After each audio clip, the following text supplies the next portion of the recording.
3살부터 영어 유치원, 10살엔 수학 학원만 3곳. 우리 사회 정말 학업 열기가 뜨겁습니다. 남들 다 하는데 안 하면 우리 아이만 뒤처질까 두렵고, 또 한편으로는 아이가 정신적으로 지치진 않을까 걱정도 되시죠? 오늘은 학업 스트레스가 무엇인지, 관련된 정신질환에는 어떠한 것들이 있는지, 그리고 자녀의 학업 스트레스를 어떻게 살펴보고 도울 수 있을지 함께 알아보겠습니다.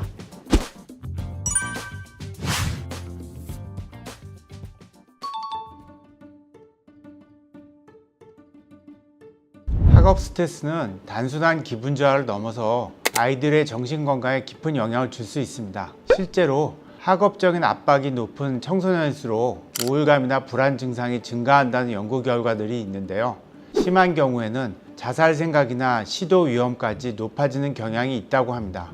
우리나라에서는 청소년의 27%가 자살을 생각해 본 적이 있고, 그 중에 40%가 원인으로 학업 스트레스를 뽑았다는 조사 결과도 있죠. 이처럼 지속적인 성적 압박과 경쟁 분위기는 아이들에게 눈에 보이지 않는 심리적인 부담을 주면서 정신건강에 부정적인 영향을 미칠 수 있습니다.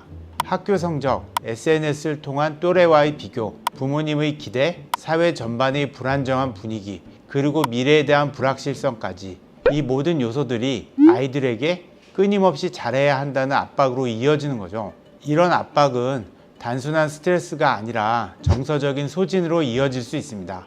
그래서 예민해지고 감정 기복이 심해지며 평소 좋아하던 일에도 쉽게 무기력해지거나 짜증을 내기도 합니다.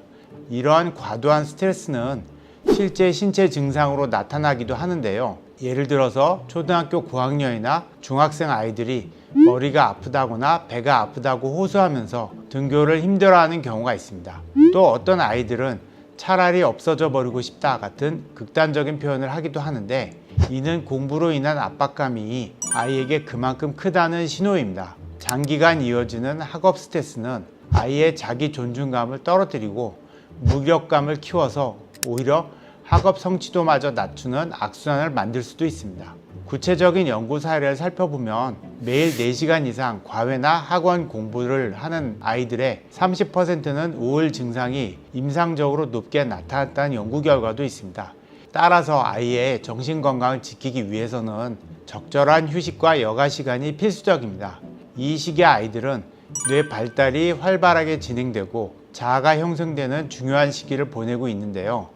이때 과도한 스트레스를 받으면 감정 조절을 담당하는 전두엽의 발달이 저해되고 수면의 질이 떨어지면서 정서적인 안정감에도 문제가 생길 수 있습니다. 또한 성적이 곧 자기 존재의 가치로 여겨지는 경우에는 아이는 공부를 못하면 나는 쓸모없는 사람이라는 왜곡된 자아인식을 갖게 될 수도 있습니다. 이처럼 자신을 있는 그대로 받아들이지 못하게 되면 아이의 자존감은 쉽게 무너질 수밖에 없습니다. 결론적으로 학업 스트레스는 단순한 고민이 아니라 아이의 뇌와 자아, 감정 전체에 영향을 미치는 깊고도 중요한 문제입니다.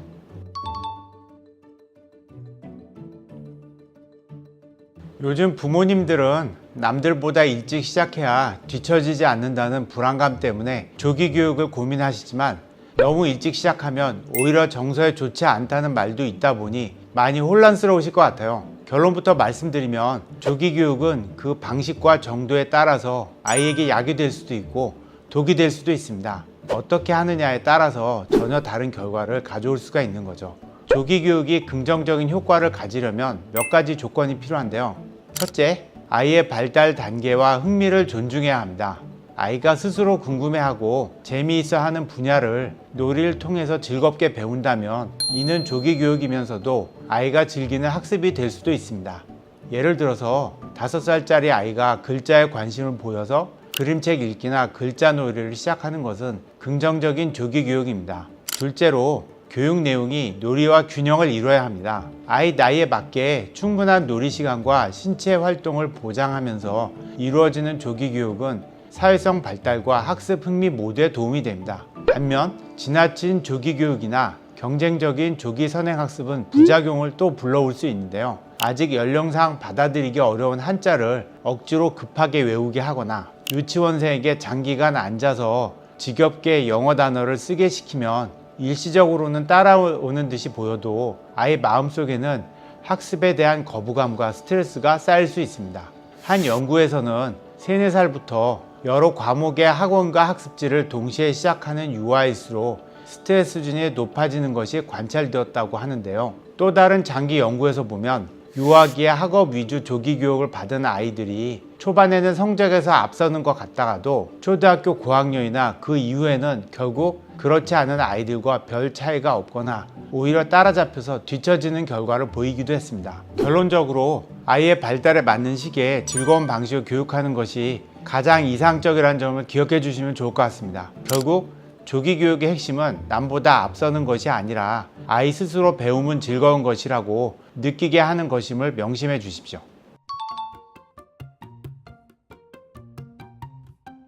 가장 중요한 건 아이가 학업 스트레스를 겪고 있다는 것을 그 신호를 조기에 잘 알아차리는 일일 텐데요. 겉으로는 멀쩡해 보여도 아이들은 다양한 방식으로 신호를 보냅니다. 특히 성실하고 의젓해 보이는 아이일수록 내면의 긴장을 잘 드러내지 못하고 혼자서 감당하려고 하는 경우가 많기 때문에 부모님의 세심한 관찰이 더욱 중요합니다. 그렇다면 아이가 학업 스트레스를 겪고 있다는 것을 알았을 때 부모님은 어떻게 대응을 해야 할까요? 이 시점에서 부모님이 가장 흔히 저지르는 실수는 공감보다는 섣부르게 평가나 성과 중심의 조언을 건네는 것입니다. 예를 들면 그 정도는 다 겪는 거야. 정신 똑바로 차려. 넌 할 수 있어. 너는 잘하잖아. 왜 그래? 같은 말은 아이에게 부모님은 내 힘든 마음을 제대로 이해하지 못한다. 나는 지금도 부족하구나 라는 메시지를 줄 수 있고, 이는 오히려 스트레스를 더 악화시키면서 고립감을 깊게 만들 수 있습니다. 이럴 때일수록 진정한 공감과 지지가 필요합니다. 내가 많이 힘들고 지쳐 보여.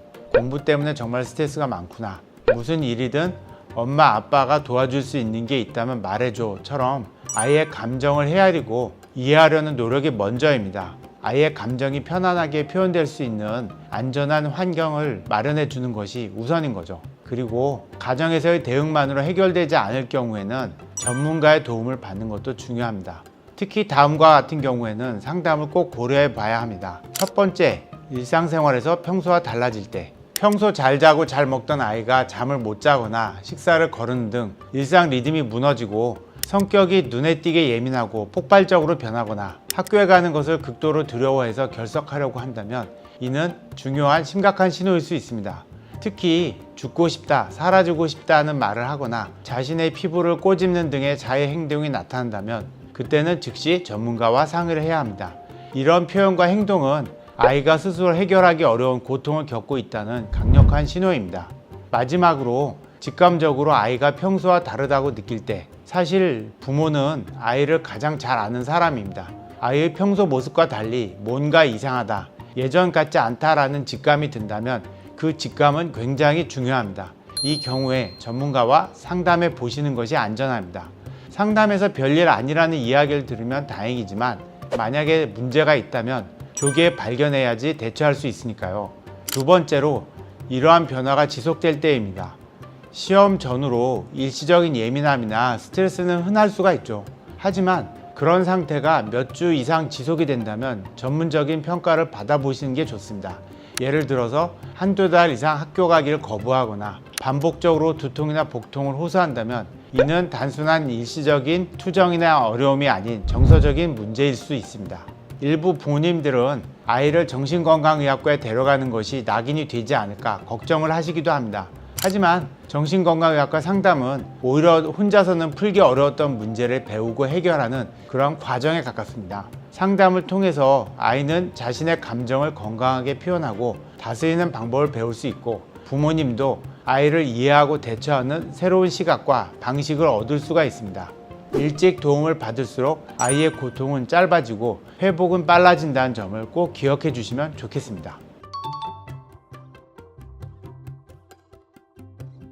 사실 학업 스트레스가 ADHD, 틱, 강박증과 같은 정신과적인 문제를 직접적으로 일으키는 원인이라고 단순하게 보기는 어렵습니다. ADHD는 신경학적, 유전적 요인 등에 의해서 발생하는 것이고, 스트레스가 직접적인 발병의 원인은 아닙니다. 틱장애와 강박증 역시 단일 원인으로 설명되기보다는 유전적인 요인, 뇌신경 전달 물질의 불균형, 발달 과정의 상호작용 등 복합적인 요소들이 작용하는 것으로 알려져 있습니다. 하지만 학업 스트레스와 이러한 증상들은 서로 악순환을 만들 수가 있는데요. 이런 증상을 가진 아이에게 지나치게 경쟁적이거나 이해가 부족한 교육 환경이 주어진다면 학업 스트레스는 더욱 심해질 수 있습니다. 평소에는 가벼운 눈 깜빡임 정도의 틱을 보이던 아이가 시험 기간처럼 긴장도가 높아지는 시기에는 얼굴 전체를 찡그리는 등 틱이 심해지는 경우도 드물지가 않습니다. 강박장애 역시도 스트레스에 매우 민감한 질환인데요. 아이에게 학교 성적이나 시험에 대한 압박이 커질수록 손 씻기나 확인 행동 같은 강박 행동이 더 자주 나타나는 등 증상이 악화될 수 있습니다.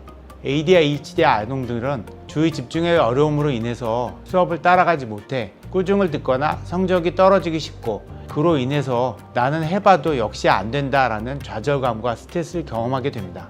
일부 아이들은 끊임없는 압박 속에서 자신을 게으르거나 부족한 존재로 여기고, 또 우울감이나 낮은 자존감과 같은 2차적인 정서 문제를 겪기도 합니다. 틱장애를 가진 아이도 마찬가지입니다. 친구들에게 놀림을 받거나 선생님에게 제지를 당하게 되면 학교 생활 자체가 큰 스트레스로 다가올 수 있습니다. 강박증이 있는 아이의 경우 무언가를 완벽하게 하지 않으면 불안한 성향 때문에 숙제나 시험 준비에 과도한 시간을 들이게 될 수 있고, 결과적으로 지치고 스스로 만족하지 못해서 심한 스트레스를 받는 상황에 놓일 수도 있습니다. 따라서 ADHD, 틱장애, 강박증이 있는 이런 아이일수록 성적에 대한 압박보다는 증상을 잘 관리하면서 자기 속도에 맞게 성장할 수 있도록 돕는 환경이 무엇보다도 중요하겠습니다. 청소년의 정신건강은 부모님의 노력만으로 모든 걸 해결하기에는 어려운 측면이 분명히 있습니다. 가정뿐만 아니라 학교와 사회 전체의 노력도 필요하겠죠. 학교는 정신건강에 대한 교육과 스트레스 대처법을 알려주는 한편, 다양한 학습 방식이 존중받을 수 있는 유연한 환경을 만들어줘야 하고요. 사회적으로도 조기 사교육 열풍을 완화하고 심리 상담과 정신과 치료를 더 쉽게, 더 자연스럽게 이용할 수 있는 환경을 만들어가는 것이 필요합니다. 그리고 무엇보다도 중요한 건 정신건강의학과는 마지막 수단이라는 인식을 바꾸는 일입니다. 문제가 심각해진 뒤에야 찾는 곳이 아니라 일상에 지장이 생기기 시작할 때 바로 문을 두드릴 수 있는 곳이 되어야 합니다. 조금 더 일찍 용기를 내어서 전문가의 도움을 받아보는 것, 그것이 아이의 고통을 덜고 마음을 지키는 가장 현실적인 방법일지도 모릅니다. 지금까지 고대 구로병원 소아청소년 정신과의 교수 이문수였습니다. 시청해주셔서 감사합니다.